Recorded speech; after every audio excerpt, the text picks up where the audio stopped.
it's not your turn yet. I will introduce you. I will introduce you. I will introduce you. You have to give me 1 second. Give me 1 second, girly. Hi everyone, my name is Shauna, in case you don't know, and welcome back to another video. In today's video, I'm going to be talking about my favorite books of 2022. 2022 ended in a bit of a whirlwind for me. One positive thing happened, and then tons of crap happened. Recap for December, because I feel like I haven't talked about all of this yet online, so you can understand how like chaotic my December was. First of all, my dog Tula passed away. So that was really depressing, and I'm still somewhat grieving. And then we're gonna look into getting another dog. We don't want Cookie to be lonely. Cookie is my other dog. We found a dog that seemed like a perfect fit. We filled out the application and we got approved immediately. And they were like, yeah, your dog will be there on like Saturday or Sunday. And we talked to them on like a Monday or Tuesday, and we were like, holy frick, it hasn't even been 2 weeks since Tula passed away. But we're like, this dog is perfect for us. We gotta go get the dog. So we did get the dog, who you just saw briefly at the start of this video. I will give you a better glimpse of her at the end of the video. So we ended up getting the dog and we named her Astoria, and she's an absolute sweetheart, and I will show you a little clip of her and tell you about her at the end of this video, as I said earlier. But the day before we were supposed to go pick up Astoria, my dad sawed his fingers open. Here's the thing. I was just like sitting upstairs with my mom when all of a sudden I hear screaming coming from the basement, and I knew that my dad was downstairs working on this project of something that he was making for my nephew, and I was like, frick. I was like, I just need to run down there. It could be fine. It could be something small, or it could be something big. Well, spoiler, it's something big. Sawed his fingers, had to go to the ER, was in the ER until like 12:30 at night, and then he got surgery for it, so yeah. That was eventful. And then we got a mysterious package in the mail where we had to get the police involved and had to get the police to come get the package, because we went ahead and we opened this package assuming that it was something we ordered like for Christmas, and it had a suspicious prescription drug container in there. Claimed to be amoxicillin, which is an antibiotic that my family members and me have been on in the past, but nobody is on it currently. Kitty. No. Cat wanted to say hi apparently. Anyways, this package, we opened it and there's a prescription container in there for amoxicillin. It says take 2 times daily for 10 days, and it had a completely handwritten prescription note on it. So we had to get the police involved to get that taken care of. Like, it's probably nothing. There is a chance that it could have been like fentanyl or something that they just sent to the wrong address, or it could be nothing. You know, we don't know, but it was a little like stressful. Anyways, let's just like crack on into the content of this video. I hope that 2023 is like better, because 2022 ended really rough.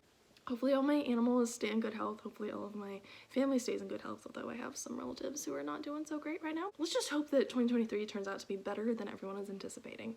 Anyways, time to recap my favorite books of 2022. I said best books last year, but I meant to say favorite books, because obviously if you say best books, you're being like very firm, like these are the best books, even though you haven't read all the books in the world. So I'm saying my favorite books because it is an objective list that people can obviously disagree with. Some of these are multiple parts of the same series, and if that is the case, I will lump them together for this video. So I read a lot of the Agretzko graphic novels this year. Agretzko is an anime, and they made some graphic novels of it. Agretzko follows this little red panda, and it's in this world where like all of these different animals have like human jobs and human traits to them. And Agretzko is a red panda who works an office job, but she gets very frustrated with her office job, and she goes and does scream karaoke at night. It's very funny and relatable. And 2 of the Agretzko graphic novels that I read this year made it onto my favorites list, and these ones are Little Ray of Sunshine and Meet Her World. These Agretzko graphic novels are like additional episodes to the series. I would recommend most of them, but Little Ray of Sunshine and Meet Her World are my absolute favorite out of all the ones I read this year, which I read like most of them. I think there's like maybe 2 that I haven't read yet. And then Lore by Alexandra Bracken is on my list. I have a whole reading vlog for Lore in case you're interested in that. So Lore is a fantasy. I don't know if it's classified as young adult adult or not. I feel like the characters could fit young adult, but the content matter is definitely very adult because it gets very gory.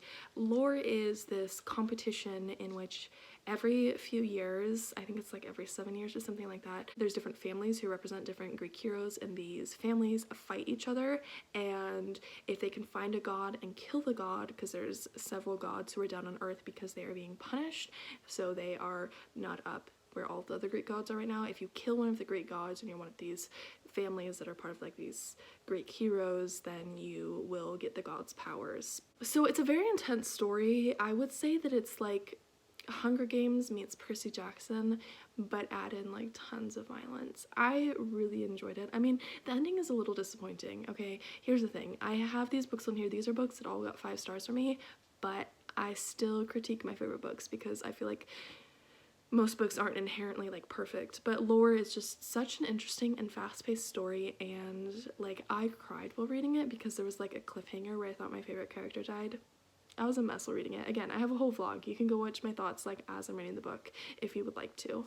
I would definitely recommend Lore to people if you are looking for a unique take on Greek mythology. Another favorite that I had this year was Catch and Cradle by Katia Rose. Catch and Cradle is a new adult romance that is woman loves woman. It follows 2 different characters. One is just on the lacrosse team at her university up in Canada, and the other one is the lacrosse coach. There's a rule though on their lacrosse team that teammates cannot date each other. However, these 2 start to fall in love, and they realize that even though there's this rule that you can't date each other, they can't help that they have feelings for each other. It is very steamy. It is really interesting and enjoyable. I like the lacrosse elements to it, and something that I really like about Katia Rose's books, because I've read a ton of her books this year, is she does a great job of incorporating characters' different interests and the deeper meaning to each of the interests, and really expressing what these interests mean to each character. So for Catch and Cradle, these interests are college majors, and she really spends a lot of time talking about like why each college major matters to each character, which I think is really cool and really interesting to do that, because obviously there's tons of interests that really mean a lot to a lot of different people, but not all authors explore that in their books. This was my first Katia Rose novel, but as I said, I've read a ton this year, and another one of hers that I read made it onto my favorites list. This one is Just Might Work, which is one that I read in December, so it's still very fresh in my mind. Just Might Work is a non-binary loves woman queer new adult romance, and it follows Evangeline and Dane. And Evangeline and Dane have been roommates for a really long time, and they are currently like getting a cheap rent because they're living together with one of Dane's relatives, but Dane's relative basically is in the house, so it's basically just Evangeline and Dane there. And this relative believes that she's a matchmaker, and she believes that Evangeline and Dane are meant for each other. So that's why she's giving them a lower rent to force them together, to force them to be together.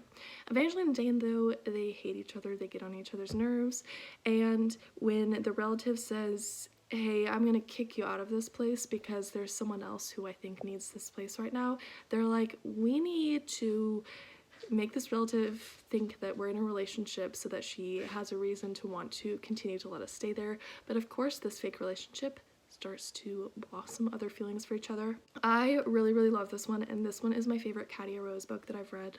So far, I've read 5 of her books this year. Katia Rose is just such a phenomenal author. She has easily become one of my favorites, and Just Might Work is one that I'd absolutely recommend to everyone, but keep in mind that there is some spicy scenes. So on to my next book, which is series of books in a manga series. I finished the Attack on Titan series this year.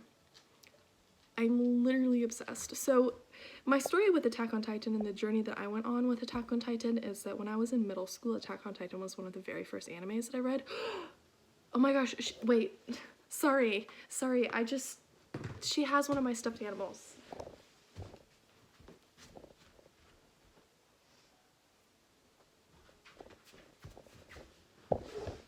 Poor little fox. This isn't for you. This is mine. I paid for this with my own money when I was in Nebraska years ago. You don't get to rip it apart. My dog Cookie and when I had Tula, they were really good at leaving my stuffed animals alone. Like, they would rip it up a little bit at first and then they got really good at it. But this new dog, she hasn't really understood yet that she can't rip up my stuffed animals. Anyways, I was talking about Attack on Titan. I started watching Attack on Titan. It was one of the first animes that I watched back when I was in middle school. And I watched the first 2 seasons. Like, I think I stopped watching around the time that, like, I don't want to spoil it. How do I say it? The group that Levi introduces the main character to dies. Like, it's 3 or 4 deaths, like, in a row. It's one of the first big deaths, okay? So that's when I like stopped watching anime, and then I've had some of the manga for a while, and I like found like the first 10 volumes at a Goodwill for really cheap, and so like I collected them. And then at the end of 2021 I was like, you know what, I just need to like get in there and finish this series and get back into it because I miss this world.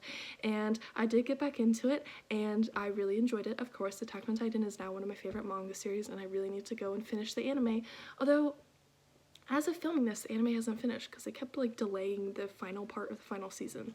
It's been a mess. Anyways, my favorite volumes from Attack on Titan that I read this year is Volume 8, Volume 9, Volume 20, Volume 21, Volume 27, and Volume 33, which have no meaning to you unless you have read the manga and remember what happens in each volume. So Attack on Titan is really hard to explain because the plot like evolves so quickly, and by the end of the series it's like about something completely different. But the start of the series is about the rest of humanity being trapped behind a set of 3 different walls. They are in these walls because there are titans that eat humans that are outside the walls. And so the rest of humanity has been put behind the walls to protect themselves. But at the start of the series, a titan who is like this giant, as I said, who eats humans, he breaks through the wall. And so chaos ensues from there. So it's definitely a very like gory and intense series that borders on horror, but it's so good. It has fantastic characters. I love Sasha and Hanji so much, and yeah, it's just a great series. You should get into it if you haven't already. Another book that I read this year that ended up being one of my favorites is Legendborn. This is by Tracy Dion.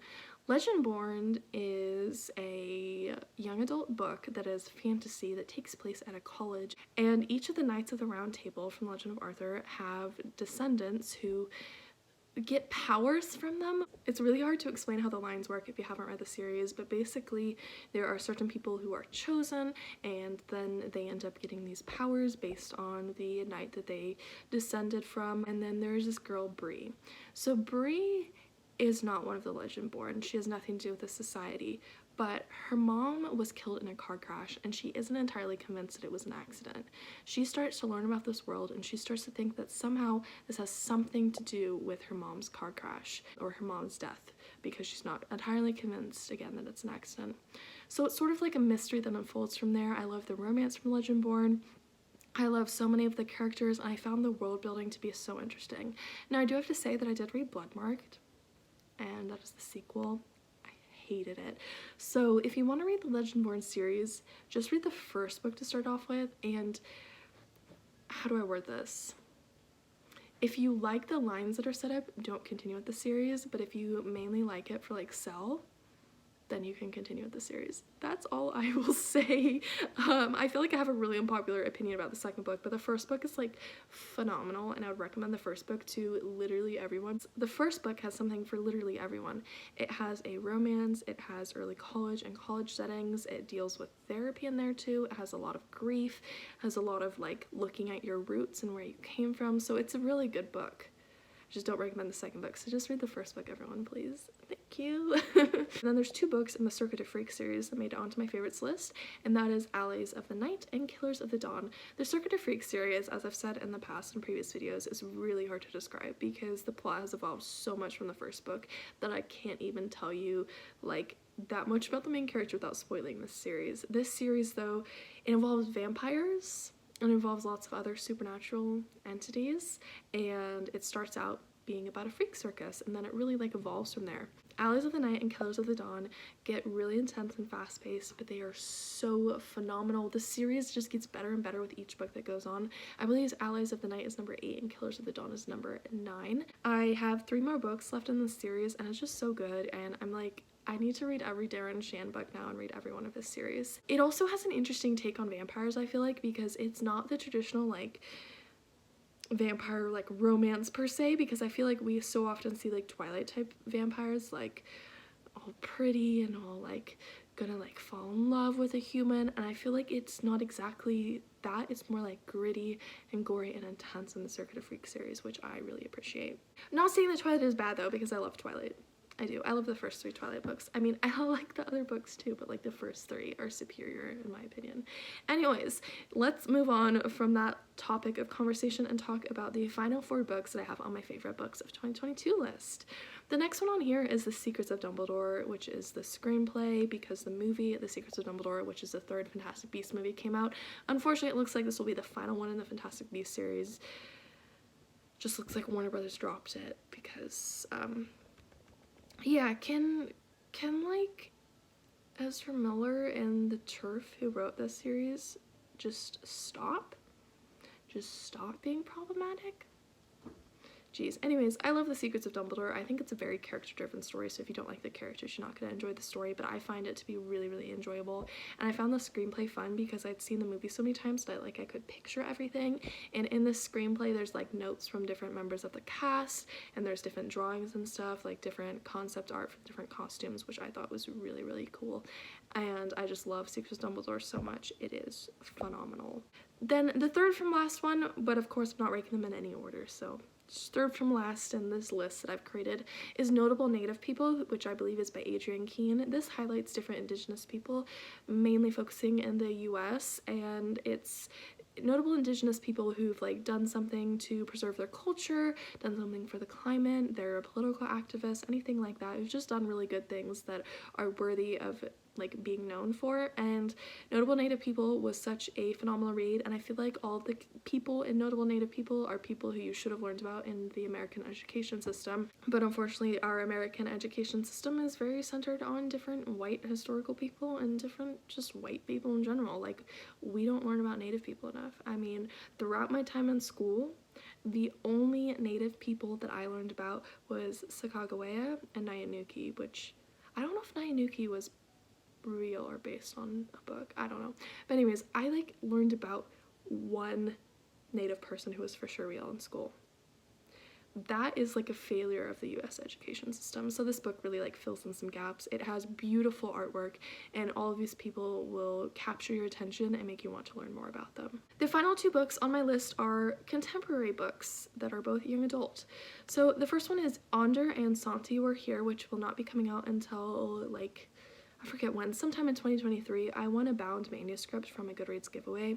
Onder and Santi Were Here is such a freaking good book, and I was like so emotionally involved. The stressful scenes, like I was clenching my jaw until I got a headache because I was so worried for the characters. Onder and Santi Were Here is a romance between a non-binary person and a man, and there is topics of like undocumented immigrants in there. There's topics of just like trying to figure out where you fit in the life and not sure if like college is the right path for Onder.